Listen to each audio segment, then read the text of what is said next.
ज्योतिर्गमय मृत्युर्मा अमृतम ओम शांति। हमारे बीच में हरियाणा प्रदेश के महामहिम राज्यपाल, जिनका अभी हमने हृदय की गहराई का और आर्य समाज से किस ढंग से वो हैदराबाद में रहते हुए जुड़े रहे हैं, अभी वक्तव्य सुना।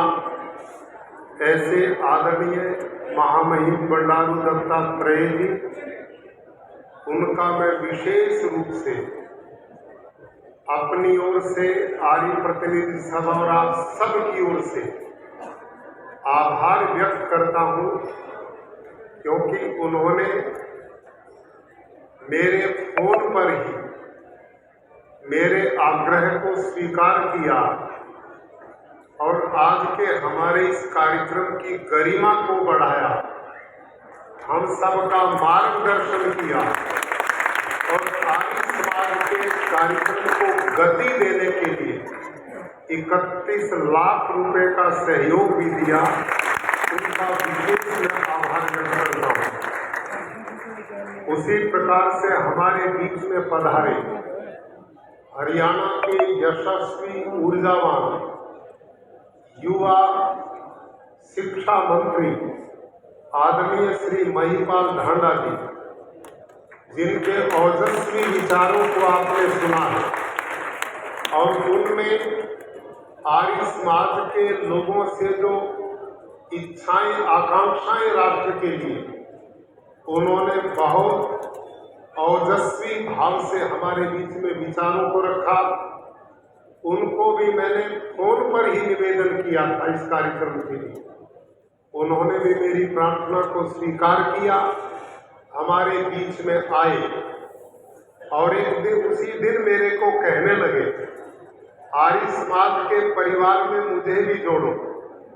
मैंने कहा आपको जोड़ने की जरूरत नहीं, आपके सारे बुजुर्ग, हम सब के बुजुर्ग आर्य थे और हम उनकी संतान हैं, इसलिए आर्य समाज खुला है सबके लिए, तो वह हमारे परिवार का अंग है और आज और बन गए हैं। इस करके भी मैं उनका विशेष अभिनंदन करता हूँ और उन्होंने भी आर्य समाज के प्रचार को गति देने के लिए 21 लाख रुपए का सहयोग प्रदान किया। उनका मैं विशेष रूप से आभार व्यक्त करता हूँ। हमारे मंच पर आर्य समाज के सभी आदरणीय संतगण विराजमान है, सन्यासी गण विराजमान है। मैं सबका हार्दिक अभिनंदन और स्वागत करता हूँ। आर्य प्रतिनिधि सभा के प्रधान श्री देशबंधु आर्य जी, महामंत्री श्री उमेश शर्मा जी और दिल्ली आर्य प्रतिनिधि सभा के महामंत्री आदरणीय श्री बीना आर्य जी और मुंबई आर्य प्रतिनिधि सभा के प्रधान श्री हरीश आर्य जी और आर्य प्रतिनिधि सभा के सभी अंतरंग के सदस्यगण, आदरणीय श्री डॉक्टर कुलवीर चिकारा जी, सूचना आयुक्त हरियाणा, डॉक्टर राजेंद्र विद्यालंकार जी, और मैं बैठा बैठा सबके चेहरे को लंबे समय से देख रहा हूं। मेरे परिवार के लोग हैं, मैं आपके परिवार का हिस्सा हूं। पूरे हरियाणा प्रदेश के कोने कोने से बड़ी संख्या में पधारे मेरे आर्य बुजुर्गों, युवा बंधुओं और सम्मानित मेरी माताओं, बहनों, बेटियों, आप सबको आज के इस महासम्मेलन की मैं बहुत बहुत बधाई और साधुवाद देता हूँ। आर्य प्रतिनिधि सभा के सभी अधिकारियों ने, अंतरंग के सदस्यों ने, आप सब आर्यों ने मिलकर इस कार्यक्रम को सफल बनाने के लिए जो मेहनत और प्रयास किया है, उसके लिए भी सबको मैं बहुत बहुत बधाई देता हूँ। भाइयों और बहनों, पिछले साल से हम महर्षि दयानंद सरस्वती की 200वीं जन्म जयंती और अब आर्य समाज की स्थापना का 150 साल पूरा हो रहा है। इस कार्यक्रम को निरंतर मना रहे हमारे बीच में विनय आर्य जी, जिनको मैं बहुत बहुत बधाई देता हूँ। आर्य समाज की वो धरोहर है, आर्य समाज की बहुत बड़ी यश और प्रतिष्ठा है, जिन्होंने एक बहुत बड़ा सम्मेलन दिल्ली में जवाहरलाल नेहरू स्टेडियम में किया था, जिसमें लाखों लोग उपस्थित थे आर्य समाज के, और भारत के यशस्वी प्रधानमंत्री श्रीमान नरेंद्र मोदी जी ने उस कार्यक्रम को प्रारंभ किया था। और उन्होंने जो वक्तव्य दिया था, बारियों को याद होगा, उसमें वो ऐसे बोले थे जे आर्य समाज का कोई मजा हुआ सन्यासी होता है या उपदेशक प्रचारक होता है। और उन्होंने ही हम सबको प्रेरणा दी थी कि ऋषि दयानंद का उपकार ये देश भूल नहीं सकता। आर्य समाज ने इस देश की जितनी कुरीतियां थी उनको दूर करने के लिए, जात पात के भेद को मिटाने के लिए, राष्ट्रवाद के लिए, गौ के लिए, नारी जाति के लिए, कोई ऐसा क्षेत्र जिससे राष्ट्र का विकास हो, वो सब काम महर्षि दयानंद ने किए। तो प्रधानमंत्री जी ने हम सबको उस समय कहा था, यह कार्यक्रम भारत सरकार करेगी और ये निरंतर 2 वर्षों तक चलने चाहिए। और उसका परिणाम ये हुआ, एक कार्यक्रम में जो आर्य प्रतिनिधि सार्वदेशीय कार्य प्रतिनिधि सभा के नेतृत्व में हुआ, विनय आर्य जी ने उसका बहुत अच्छे ढंग से संचालन किया और पूरे देश और विदेश को उसके साथ जोड़ा। उसके बाद दिल्ली आर्य प्रतिनिधि सभा ने दिल्ली के ताल कटोरा स्टेडियम में कार्यक्रम किया। उसमें भारत के गृह मंत्री आदरणीय श्री अमित शाह जी आए और उन्होंने आर्य समाज के प्रति जो सम्मान भाव व्यक्त किया, आपके उसमें भी लोग रहे हुए। उसके बाद ऋषि दयानंद की जन्मभूमि टंकारा गुजरात, आज तक ऐसा सम्मेलन पहले कभी नहीं हुआ था टंकारा में, जैसा गत वर्ष फरवरी में सम्मेलन हुआ। उस सम्मेलन को भारत के प्रधानमंत्री जी ने वर्चुअल संबोधित किया और भारत की राष्ट्रपति श्रीमती द्रौपदी मुर्मू उस कार्यक्रम में सम्मिलित हुई। गुजरात के मुख्यमंत्री इस कार्यक्रम में रहे और अनेक ऐसे नेता और विद्वान वहां पर उपस्थित हुए।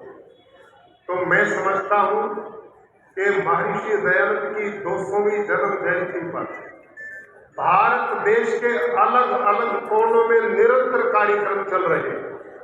अब आर्य प्रतिनिधि सभा के प्रधान श्री हरीश आर्य जी हमारे बीच में आज निमंत्रण लेकर के आए। अब इस महीने के अंत में वहां पर भी एक भव्य कार्यक्रम होने वाला है। इसी प्रकार से छत्तीसगढ़ आर्य प्रतिनिधि सभा भी वहां एक कार्यक्रम करने जा रही है। अलग अलग भारत के कोने कोने में कार्यक्रम चल रहे हैं।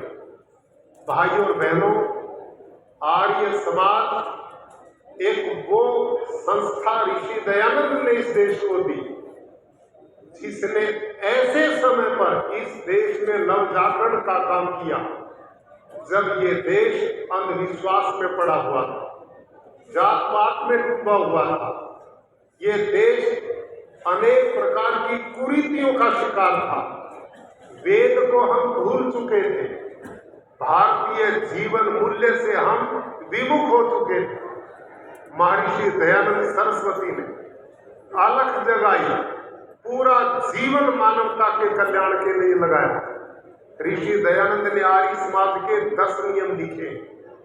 उनमें छठा नियम बहुत मजबूती से अपनी बात कहता है। कि आर्य समाज का मुख्य उद्देश्य संसार का उपकार करना है, अर्थात शारीरिक, सामाजिक और आत्मिक उन्नति करना। ऋषि दयानंद का चिंतन बहुत ही व्यापक चिंतन था। वो वेद के उद्भट विद्वान थे, भारतीय संस्कृति के पुरोधा थे। उन्होंने अकेले ऐसे समय पे लड़ाई की थी जब उनका साथ देने वाला कोई नहीं था। भाई और बहनों, मेरे से पहले आदरणीय महामहिम महोदय ने, आदरणीय ढांडा जी ने, विनय आर्य जी और अन्य वक्ताओं ने हम सबको जो आह्वान किया, आज समय बदल रहा है। जो समय चुनौतियां थी उस समय में, वो हमारे उस समय के आर्य समाज के सन्यासियों ने, आर्य समाज के प्रचारक उपदेशकों ने उन सब चुनौतियों को स्वीकार करते हुए समाज की जागृति का काम किया। लेकिन आज वो चुनौतियां लगभग समाप्त सी हो रही हैं। अब नारी शिक्षा की बात जहां तक कहे तो आज आर्य समाज ऋषि दयानंद की विचारधारा के कारण नारी जाति पूर्ण सशक्तिकरण की ओर बढ़ चुकी है। कोई ऐसा क्षेत्र नहीं जहां हमारी मां बहन बेटियों ने धर्म ध्वजा ना गाड़ दी। हर क्षेत्र में कीर्तिमान स्थापित किया। आज ये बहुत बड़ी चुनौती नहीं रही। आज जात पात का भी जहर इतना नहीं बचा जो उस काल में था। आज शिक्षा का प्रचार भी काफी हो चुका है। इस प्रकार की जो चुनौतियां वो अब नहीं है जो उस समय थी। अब आर्य समाज ने ऐसे कुछ सिद्धांतों को पकड़ना चाहिए, ऐसी कुछ आज की कमजोरियों को देखना चाहिए जिनको पकड़ करके हम लोगों के बीच में जा सके, लोगों के काम आ सके, देश को आगे बढ़ाने में सहयोग कर सके। ऐसे विचार करके हमने आगे बढ़ने की आवश्यकता है। और उसमें मेरे से पहले भी कहा गया है, महर्षि दयानंद सरस्वती ने आर्य समाज की स्थापना मुंबई में 1875 में की थी। लेकिन आर्य समाज की स्थापना से 2 साल पहले स्वामी दयानंद ने एक संस्था बनाई थी, गो कृषि आदि रक्षणी सभा। गो कृषि आदि रक्षणी सभा मानो भारत की कृषि और गौ माता आधारित जो लोगों का स्वास्थ्य भी प्रदान करती है, पर्यावरण को भी बचाती है, जल का भी संरक्षण करती है, धरती माँ को भी बचाने का काम करती है, लोगों के स्वास्थ्य को बचाने का भी काम करती है और गौ माता को भी बचाने का काम करती है और देश का धन बचाने का काम करती है। मेरे आर्य भाइयों और बहनों, ये एक ऐसा ज्वलंत विषय आज है। घर घर में आज कैंसर की दस्तक दे रहा है। घर घर में डायबिटीज के रोगी हो रहे हैं। छोटे छोटे बच्चे कैंसर से पीड़ित हैं। जहां देखो अस्पताल भरे पड़े, डॉक्टरों की फौज है, इलाज नहीं मिल रहा। आज ये एक ऐसा गंभीर विषय है कि आर्य समाज एक इस विषय को पकड़ ले तो एक काम तो एक दिखाई पड़ता है, इसके लाभ बहुत ज्यादा। ग्लोबल वार्मिंग बहुत बड़ी समस्या दुनिया की बन चुकी है। आज अमेरिका जैसे देश के जंगल जल रहे हैं, कहीं बर्फीले तूफान आ रहे हैं। अरब के देशों में जहां के लोग भारत में हवाई जहाज से टिकट लेके आते थे और ये देखते थे वर्षा कैसे होती है, बादल कैसे होते हैं, वो अरब के लोग यहाँ आकर के देखते थे। अभी 4 दिन पहले वहां बाढ़ आ रही है, वहां गाड़ियां बह रही हैं, कई समुद्री तूफान आ रहे हैं। अब गर्मी इतनी भीषण पड़ने वाली है कि आपको और हमको वो हिलाएगी। ये सब कुछ क्यों है? ये ग्लोबल वार्मिंग, जलवायु परिवर्तन। और इस जलवायु परिवर्तन में जहां हमारी अन्य कल कारखाने, गाड़ियां, जहाज प्रदूषण फैलाते हैं, ये जो रासायनिक खेती है ना, ये भयंकर प्रदूषण फैलाती है। आपको इस बात की जानकारी होनी चाहिए कि इस पर्यावरण को बिगाड़ने में कार्बन डाइऑक्साइड गैस बहुत बड़ा योगदान करती जलवायु को खराब करने का।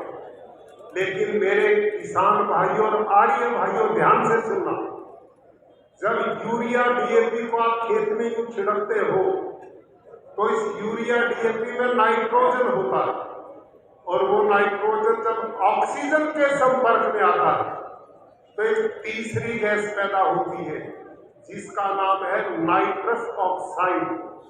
आप ध्यान करना, वो nitrous oxide carbon dioxide gas से 312 गुनी खतरनाक है इस पर्यावरण के। 312 गुनी। क्या हो रहा? करोड़ों लाखों टन यूरिया आज धरती पर जहर डाला जा रहा, पेस्टिसाइड डाल रहे, आपके हमारे बच्चे बीमारी से तड़प रहे, हमारा बहुत धन बीमारी के इलाज में जा रहा है। यदि आर्य समाज इस काम को ले ले तो जिस प्राकृतिक खेती के चर्चा में पिछले 5-7 साल से कर रहा, आज वो प्राकृतिक खेती, माननीय प्रधानमंत्री जी ने राष्ट्रीय प्राकृतिक खेती मिशन बना दिया। उसके लिए 1481 करोड़ रुपया उन्होंने मंजूर किया। पूरे देश में 1 करोड़ किसानों को प्राकृतिक खेती से जोड़ा जाएगा। और ये प्राकृतिक खेती क्या है? ये शुद्ध देसी गाय से होती है। जब तक देसी गाय नहीं होगी ये खेती हो ही नहीं सकती। माननीय प्रधानमंत्री जी के सामने हमने ये भी बात रखी, ये गाय सड़कों पर घूम रही है, एक्सीडेंट कर रही है। आज ये बैल ही बेचारों की कोई जरूरत नहीं, ट्रैक्टरों ने उनको खत्म कर दिया। लोग के खेत में घुसते वो मारते, सड़क पे आते लोग मारते। इसका हल क्या हो? तो हमने एक प्रस्ताव दिया कि एक सेक्स सॉर्टेड सीमन बनता है जिससे गाय बछड़ियां ही देगी, बछड़े नहीं होंगे। प्रधानमंत्री जी ने तुरंत उस मिशन को पकड़ा और आपको जान के खुशी होगी, भारत में भारत की टेक्नोलॉजी से निर्मित 1000 मशीनें इस देश में लगाई जा रही हैं। 2 मशीन का तो मैंने अभी साबरमती आश्रम गौशाला, जिसमें 400 सांड है, भारतीय देसी नस्ल के 400 सांड, वहां मैंने उद्घाटन किया। अब क्या होने वाला है, ये जो बछड़े हैं बेचारे धक्के खाते फिरते, ये नहीं होंगे पैदा, और बहुत ऊंची क्वालिटी के जो सांड हैं उनसे सेक्स सॉर्टेड सीमन ऐसा बनेगा कि गाय से गर्भित होगी तो बछड़ियां ही देगी, और वो बछड़ियां जिस माँ की बेटी उस माँ से ज्यादा उन्नत नस्ल की बन करके आएगी। और ये काम देश में शुरू हो चुका है। और ये सीमन मैं गुरुकुल कुरुक्षेत्र में विदेश से मंगाता रहा, वहां से एक सीमन 1400 रुपए का मैं मंगाता था। भारत की टेक्नोलॉजी में ये काम 600 रुपए में बनना शुरू हो गया, इतना फर्क। और गुजरात में मैंने सरकार से आग्रह किया कि किसान इतना पैसा नहीं दे सकता, आप इसे सस्ता करें, सब्सिडी दें। वो टीका वहां सरकार से हमने कुल 50 रुपए में करवा दिया।